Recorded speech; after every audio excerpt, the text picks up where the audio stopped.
Hello दोस्तों, आप सभी लोगों का बोधियागा स्टडी में स्वागत है दोस्तों। तो आज हम लोग शुरुआत करने वाले हैं पहला हड़प्पा के बारे में। तो हड़प्पा सभ्यता का पहला भाग हमने अपने चैनल बोधियागा स्टडी पे अपलोड कर दिया है। ये हड़प्पा सभ्यता का दूसरा पार्ट है जो कि आप लोगों के बीच लाए हैं। तो हम लोग पिछला बार पढ़ चुके थे।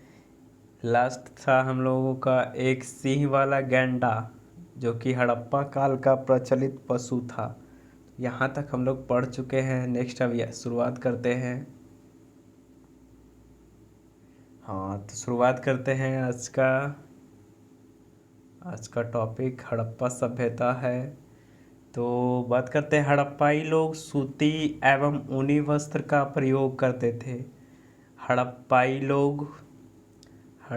लोग सूती एवं ऊनी वस्त्र का प्रयोग करते थे। कैसा वस्त्र का प्रयोग करते थे? तो सूती एवं ऊनी वस्त्र का प्रयोग करते थे। ठीक है, सब ध्यान रखिएगा। अगर पूछते एग्जाम में हड़प्पाई लोग कैसा वस्त्र का प्रयोग करते थे, तो हड़प्पाई लोग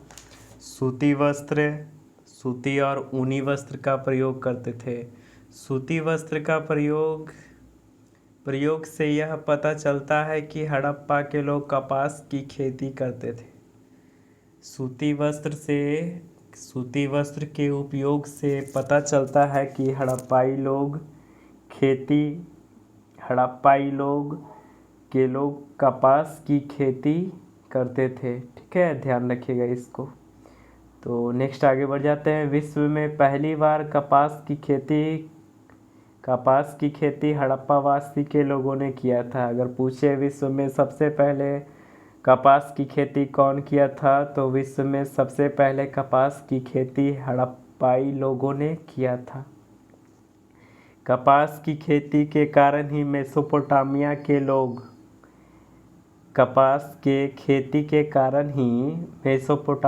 लोग सिंधु घाटी सभ्यता के समय सिंधु घाटी सभ्यता, मेसोपोटामिया की सभ्यता, चीन की सभ्यता, माया की सभ्यता, ये सब हमने आप लोगों को बताया था। हड़प्पा सभ्यता की ये सब समकालीन सभ्यताएं थी। ठीक है, तो कपास की खेती के कारण ही मेसोपोटामिया के लोग सिंधु क्षेत्र को मलुहा कहते थे। क्या कहते थे?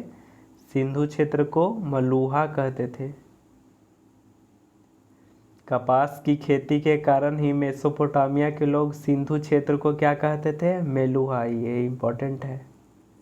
ठीक है, ध्यान रखिएगा इसको। कपास की खेती के कारण ही मेसोपोटामिया के लोग सिंधु क्षेत्र को क्या कहते थे? तो मेलुहा कहते थे। ठीक है, ध्यान रखिएगा इसको। नेक्स्ट आगे कहते हैं, आगे भी है एक और। जबकि मिस्र एवं यूनानी लोग क्या कहते थे? सिंडोन कहा करते थे। एकदम इम्पॉर्टेंट है, इसको ध्यान रखिएगा। कपास की खेती के कारण ही मेसोपोटामिया के लोग सिंधु क्षेत्र को क्या कहते थे? मेलुहा कहते थे।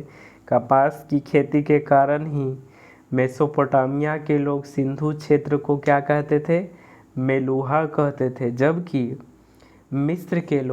मिस्र एवं यूनानी लोग क्या कहते थे? तो सिंडोन कहा करते थे। क्या कहते थे?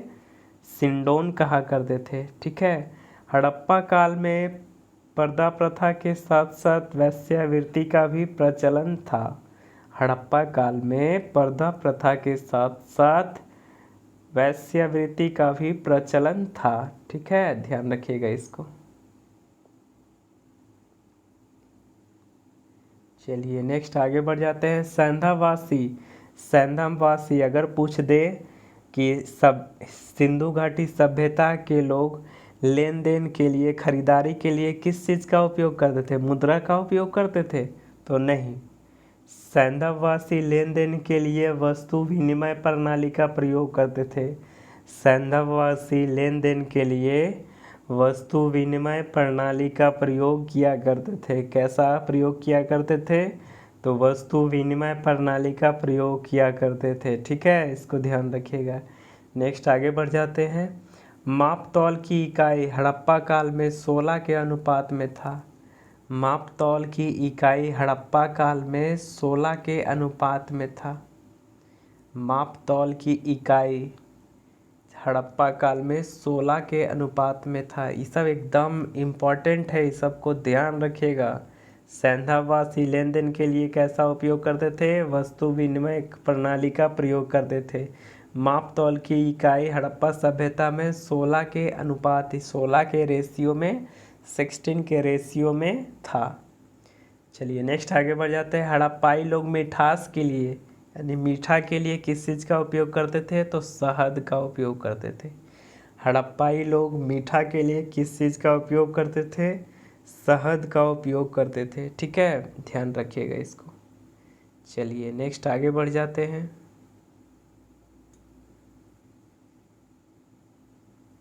नेक्स्ट आगे बढ़ जाते हैं। सिंधु सभ्यता या हड़प्पाई द्वारा सिंधु घाटी सभ्यता या हड़प्पाई द्वारा तलवार का प्रयोग नहीं, तलवार का प्रयोग का साक्ष्य नहीं मिला है, जिससे कि यह पता तय होता है कि वे लोग युद्ध प्रिय न होकर के शांति प्रिय थे।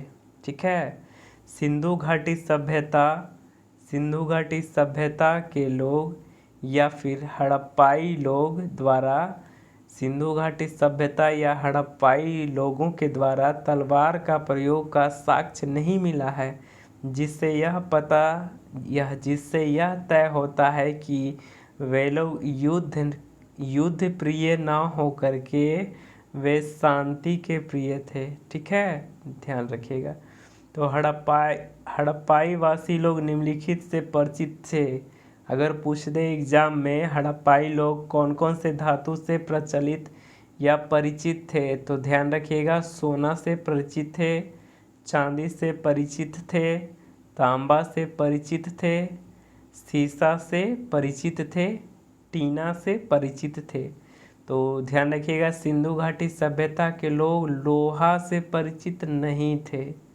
एकदम इम्पॉर्टेंट चैप्टर है और आपका इम्पॉर्टेंट लाइन भी चल रहा है, तो ध्यान रखिएगा नोट में। सिंधु घाटी सभ्यता के लोग लोहा से परिचित नहीं थे। इसका ट्रिक है सोचता सिटी। सोचता में सो से सोना, च से चांदी, त से तांबा, सिटी से शीशे सीसा, टी से टीना। ठीक है, इसको ध्यान रखिएगा। चलिए अब आगे बढ़ जाते हैं। चलिए नेक्स्ट आगे बढ़ जाते हैं। हड़प्पा के लोग जंगल के राजा शेर से परिचित नहीं थे। हड़प्पा के लोग जंगल के राजा शेर से परिचित नहीं थे। ठीक है, इसको ध्यान रखिएगा। तो याद ध्यान में रखिएगा, हड़प्पाई के लोग जंगल के राजा शेर से लायन से परिचित नहीं थे। चलिए नेक्स्ट आगे बढ़ जाते हैं। आगे बात करें तो हड़प्पा काल में सबके 3 तरीके से दफनाया जाता था। हड़प्पा काल में सबको 3 तरीके से दफनाया जाता था। ये कौन कौन सा तरीका है, तो आप सभी लोग ध्यान रखिएगा इसको। हड़प्पा के काल में सबको यानी लाश को 3 तरीके से दफनाया जाता था। ठीक है, ध्यान रखिएगा। हड़प्पा काल में सबको 3 तरीके से दफनाया जाता था, जिसमें सर्वाधिक प्रचलित था पूर्ण समाधिकरण। क्या प्रचलित था? पूर्ण समाधिकरण। ठीक है, ध्यान रखिएगा। हड़प्पा के लोग सबको 3 तरीके से दफनाया जाता था। हड़प्पा काल में सबको 3 तरीके से दफनाया जाता था। ठीक है, ध्यान रखिएगा। जिसमें सर्वाधिक प्रचलित था पूर्ण समाधिकरण। क्या प्रचलित था? पूर्ण समाधिकरण। पहला है पूर्ण समाधिकरण में सबको पूरी तरह से दफना दिया जाता था। पूर्ण समाधिकरण में सबको पूरी तरह से दफना दिया जाता था। हड़प्पा काल में सबको 3 तरीके से दफनाया जाता था, जिसमें सर्वाधिक प्रचलित था पूर्ण समाधिकरण।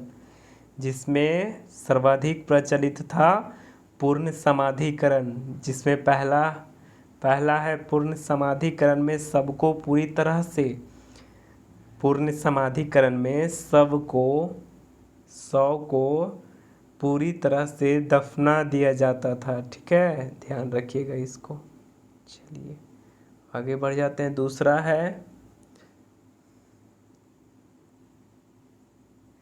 दूसरा है आंशिक समाधिकरण में कुछ दिनों तक शव को अकेले छोड़ दिया जाता था, फिर पशु पक्षियों को खा जाने के बाद जो बचता था उसे दफना दिया जाता था। दूसरा है आंशिक रूप से समाधिकरण में कुछ दिनों तक शव को अकेले या खुला में छोड़ दिया जाता था, जिससे पशु पक्षियों की खा जाने के बाद जो भी बचता था उसे दफना दिया जाता था। और तीसरा इम्पोर्टेंट है दाह संस्कार। ठीक है, दाह संस्कार। नेक्स्ट अब आगे बढ़ जाते हैं। हड़प्पा काल में R37 समाधि मिला है। R37 समाधि मिला है।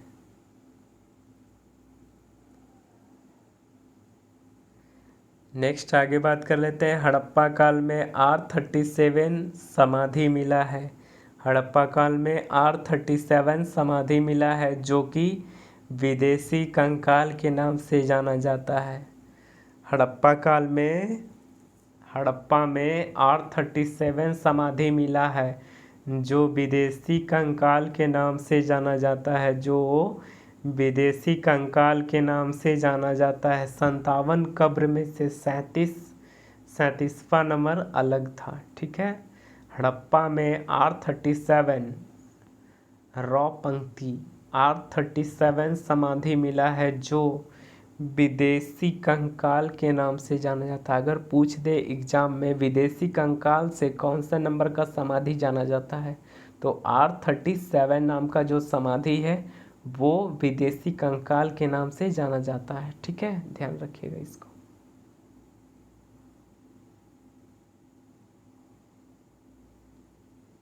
चलिए नेक्स्ट अब आगे बढ़ जाते हैं।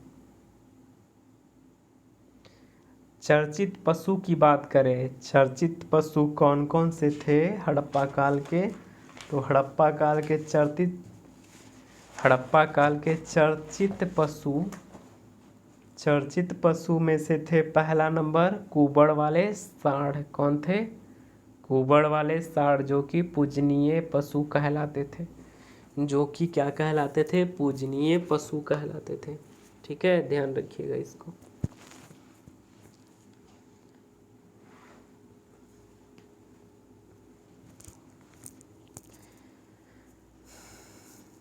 हड़प्पा काल के चर्चित पशु में से पहला नंबर कौन है?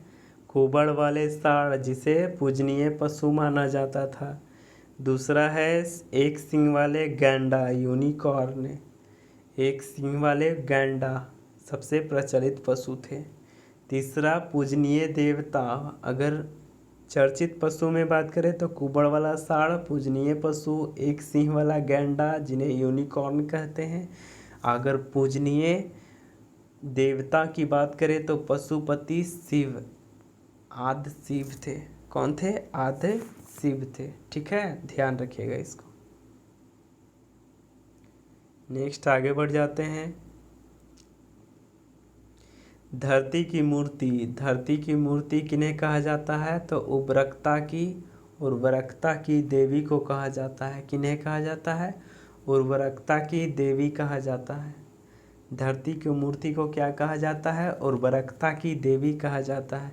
धरती के मूर्ति गर्भ एवं योनि से उगता हुआ एक पौधा दिखाया गया है। धरती के मूर्ति को गर्भ एवं योनि से उगता हुआ एक पौधा दिखाया गया है। धरती की मूर्ति किन्हें कहा जाता है? उर्वरकता की देवी को कहा जाता था। धरती की मूर्ति गर्भ एवं योनि से उगता हुआ पौधा दिखाया गया है। चलिए ठीक है, ध्यान रखिएगा इसको। ये देखिए, ये हैं पशुपति शिव जी, जिनके ऊपर क्या है? सिंह है। ठीक है, ध्यान रखिएगा। जिनके ऊपर सिंह है, दाहिना हाथ में क्या क्या है, तो दाहिना हाथ में है हिरन है और हाथी है। दाहिना हाथ में क्या है, दाहिना तरफ क्या है, हिरन और हाथी है। दाहिना हाथ की तरफ क्या है, हिरन और हाथी है। बाएं हाथ की तरफ बात करें तो बाएं हाथ की तरफ भैंसा और एक सींग वाला गैंडा है। इसको बहुत अच्छी तरह से याद कीजिएगा क्योंकि ये एग्जामों में पूछा जाएगा आपका। पूछ लेगा पशुपति शिव के जो मूर्ति है उसके दाहिने तरफ कौन कौन सा जानवर का चित्र है, तो हिरन का है, दूसरा दाहिना तरफ में हिरन का है, दूसरा हाथी का है। अगर बाएं तरफ की बात करें तो बाएं तरफ में हाँ भैंसा का चित्र है, दूसरा एक सिंह वाला गैंडा का चित्र है। भैंसा का चित्र है, दूसरा एक सिंह वाला गैंडा का चित्र है। और सबसे नीचे कौन है, तो सबसे नीचे बाघ है। सबसे नीचे कौन है, बाघ है। ठीक है, ध्यान रखिएगा इसको, सबसे नीचे कौन है, बाघ है। चलिए अब आ जाते हैं स्वास्तिक। स्वास्तिक की बात करें तो स्वास्तिक चिन्ह का अगर बात करें स्वास्तिक का चिन्ह हड़प्पा वासियों की देन है। स्वास्तिक का चिन्ह हड़प्पा वासियों की देन है। स्वास्तिक का चिन्ह किसका देन है, तो स्वास्तिक का चिन्ह हड़प्पा वासियों का देन है। ठीक है, इसको ध्यान रखिएगा, स्वास्तिक का चिन्ह हड़प्पा वासियों का देन है। चलिए इसको ध्यान रखिएगा, अगर पूछ दे एग्जाम में स्वास्तिक का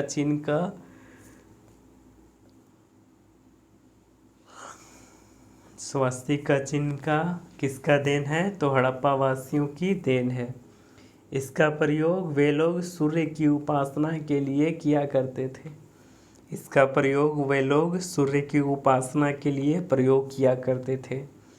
स्वास्तिक का चिन्ह हड़प्पा वासियों की देन है। स्वास्तिक का चिन्ह को हड़प्पा वासियों की देन है। इसका प्रयोग वे लोग सूर्य की उपासना के लिए किया करते थे। इसका उपयोग वे लोग सूर्य की उपासना के लिए किया करते थे। नेक्स्ट अब आगे बढ़ जाते हैं मंदिर। अगर ये बहुत इम्पोर्टेंट है, मंदिर की बात करें तो मंदिर का निर्माण नहीं किया जाता था। मंदिर का निर्माण नहीं किया जाता था। ठीक है, इसको ध्यान रखिएगा। पशुपति शिव की मूर्ति मिली है, ना कि मंदिर मिला है। ठीक है, ध्यान रखिएगा इसको।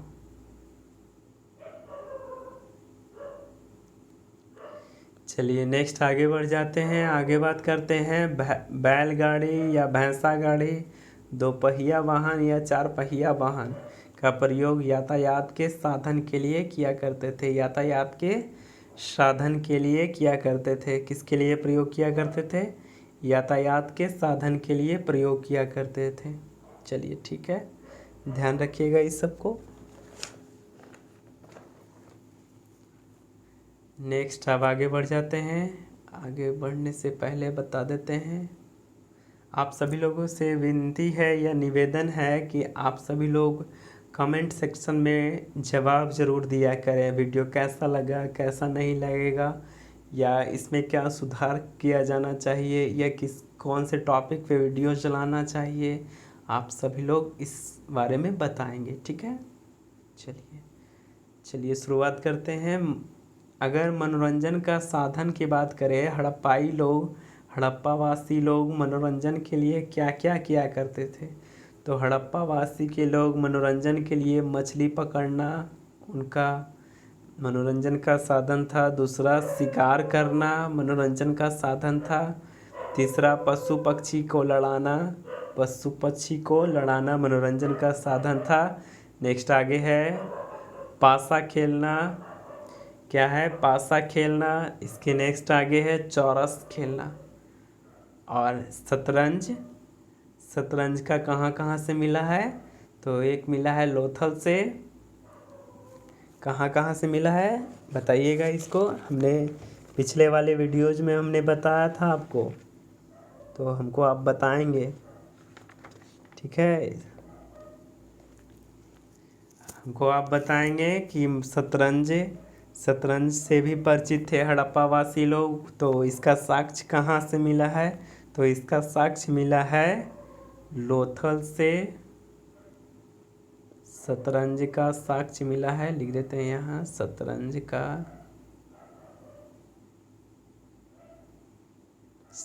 का साक्ष्य मिला है लोथल से और मोहनजोदड़ो से।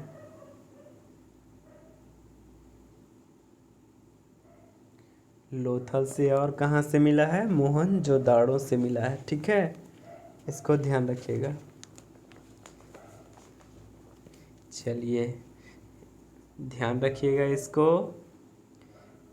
मछली पकड़ना, मनोरंजन का साधन, शिकार करना, पशु पक्षी लड़ाना, पासा खेलना, चौरस खेलना, ये सब मनोरंजन का साधन था। ठीक है, चलिए नेक्स्ट अब आगे बढ़ जाते हैं। चलिए सिंधु घाटी सभ्यता में ये बेहद ही इम्पोर्टेंट है। अगर पूछ दे सिंधु घाटी सभ्यता का आकार कैसा था, तो ट्रायंगल आकार था। सिंधु घाटी सभ्यता केंद्रीय सत्ता थी, वर्णिक वर्ग के हाथों में सत्ता थी। किसके वर्ग में?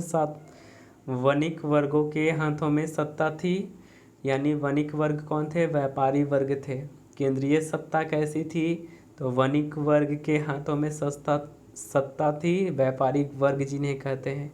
सिंधु घाटी सभ्यता क्षेत्र का विस्तार त्रिभुजाकार था। सिंधु घाटी सभ्यता एक नगरीय सभ्यता थी। दूसरा मातृसत्तात्मक सभ्यता थी। कैसा थी? मातृसत्तात्मक सभ्यता थी।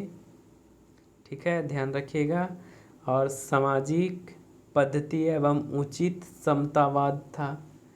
और वर्ग की बात करें तो वर्ग में विद्वान, योद्धा, व्यापारी, श्रमिक 4 वर्ग थे। ठीक है, अगर सिंधु घाटी सभ्यता की बात करें तो इसकी सभ्यता कैसी थी? केंद्रीय सभ्यता थी। कैसी थी? केंद्रीय सत्ता थी। वणिक वर्गों के हाथों में यह सत्ता थी। वणिक वर्ग कौन थे?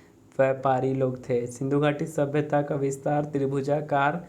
ये सिंधु घाटी सभ्यता नगरीय सभ्यता थी। मातृसत्तात्मक सभ्यता थी। समाज पद्धति एवं उचित समतावादी था। वर्ण में विद्वान, योद्धा, व्यापारी और श्रमिक लोग थे। ठीक है, ध्यान रखिएगा इसको। चलिए ठीक है,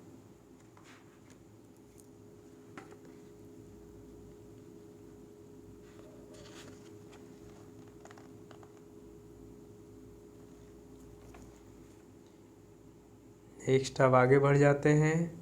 नेक्स्ट आगे है सिंधु घाटी सभ्यता के समकालीन सभ्यता। हमने पढ़ाया था आपको पिछले वाले वीडियो में।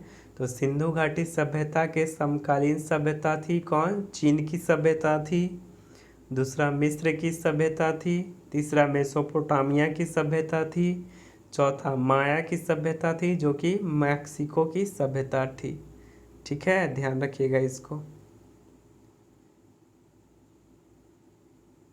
चलिए नोट, मेलुहा मेसोपोटामिया के लोग सिंधु घाटी सभ्यता को मेलुहा कहा करते थे। अभी हम इससे सूती वस्त्र के कारण मेसोपोटामिया के लोग क्या कहते थे?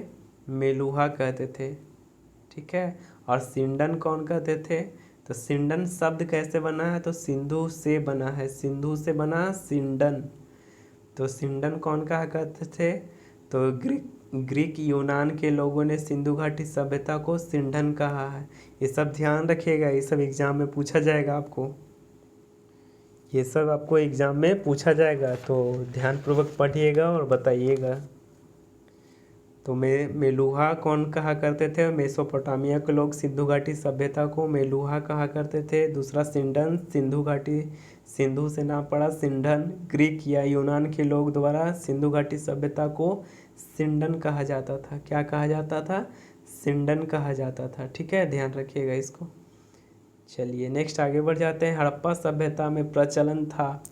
तो हड़प्पा सभ्यता में आपको पिछले वीडियो में बताया था पर्दा प्रथा प्रचलन में था, वैश्यावृत्ति प्रचलन में था। हड़प्पा सभ्यता में प्रचलित थी पर्दा प्रथा और वैश्यावृत्ति। नेक्स्ट आगे बढ़ जाते हैं। टेराकोटा। तो आग में पके मिट्टी को क्या, आग से आग से पके मिट्टी को क्या कहते थे? टेराकोटा कहा जाता था। आग में पके मिट्टी को क्या कहते थे? टेराकोटा कहा जाता। अगर पूछ दे आग में पके मिट्टी को क्या कहते थे? टेराकोटा कहते थे। ठीक है, ध्यान रखिएगा इसको। नेक्स्ट आगे बढ़ जाते हैं। भाव चित्रात्मक। भाव चित्रात्मक के माध्यम से ही चित्रांकन प्रचलित था। कैसा था? प्रचलित था भाव चित्रांकन। भाव चित्रात्मक के माध्यम से ही चित्रांकन प्रचलित था। भाव चित्रात्मक के माध्यम से ही चित्रांकन प्रचलित में था। भाव चित्रात्मक के माध्यम से ही चित्रांकन प्रचलित में था।